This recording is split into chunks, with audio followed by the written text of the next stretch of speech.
इथे बघू शकता अगदी मलाईदार थंडगार लस्सी तयार झालेली आहे। लस्सी दाटसर होण्यासाठी काय करायचं ते मी या व्हिडिओमध्ये सांगितलेलं आहे। तुम्हालाही अशा पद्धतीने लस्सी बनवायची असेल तर व्हिडिओ स्किप न करता शेवटपर्यंत पहा। नमस्कार, जया इंडियन रेसिपी चॅनलमध्ये सर्वांचं खूप खूप स्वागत आहे।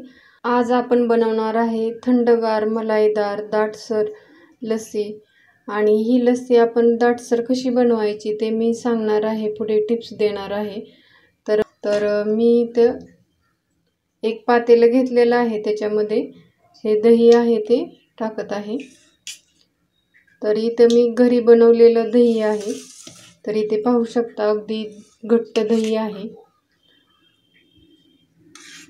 तर आपल्याला जेवढी लस्सी बनवायची आहे तेवढ्या प्रमाणामध्ये दही टाकायचं आहे।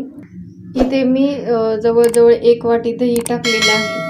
तर याच्यामध्ये आता मी काय करणार आहे, आपली लस्सी दाटसर होण्यासाठी आपण याच्यामध्ये दुधावरची मलाई असते ती टाकायची आहे। त्याच्यामुळे आपली लस्सी एकदम अशी दाटसर होते, मलाईदार होते। तर इथे मी 2 चमचे साय टाकलेली आहे आणि आपल्याला याच्यामध्ये आता पिठी साखर टाकायची आहे। तर इथे मी 1 वाटी पिठी साखर घेतलेली आहे, त्याच्यातली मी आता सध्या अर्धी वाटी पिठी साखर टाकत आहे। साखर आपल्या आवडीप्रमाणे कमी जास्त करू शकता। आता हे मी याच्या सहाय्याने मिक्स करून घेणे, पिठी साखर आणि दही चांगलं मिक्स करून घेते। जर तुमच्याकडे रवी असेल तर रवीनेही करू शकता। मिक्सरला शक्यतो लस्सी नाही बनवायची, अशा पद्धतीने हलवूनच लस्सी बनवायची आहे, म्हणजे चांगली होते, टेस्टी होते आणि पचायलाही हलकी जाते।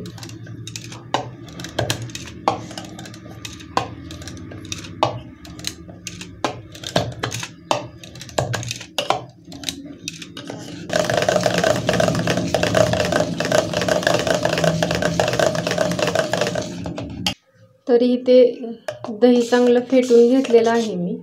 इथे पाहू शकता अगदी स्मूथ कन्सिस्टन्सी झालेली आहे। तर इथे बघू शकता अगदी घट्ट अशी मलाईदार लस्सी तयार झालेली आहे आणि मी टेस्ट करून पाहिलेलं आहे, साखर ही अगदी मापात आहे। साखर आपल्या आवडीप्रमाणे कमी जास्त करू शकता। तर आता ही लस्सी आपण सर्व करूया।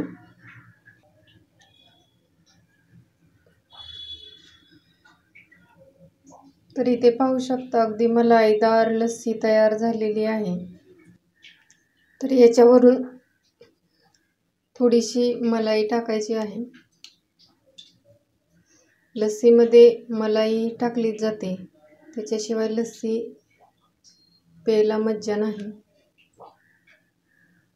लस्सी थंड होण्यासाठी अर्धा 1 तास फ्रीजमध्ये ठेवायची आहे आणि त्याच्यानंतर घ्यायची आहे।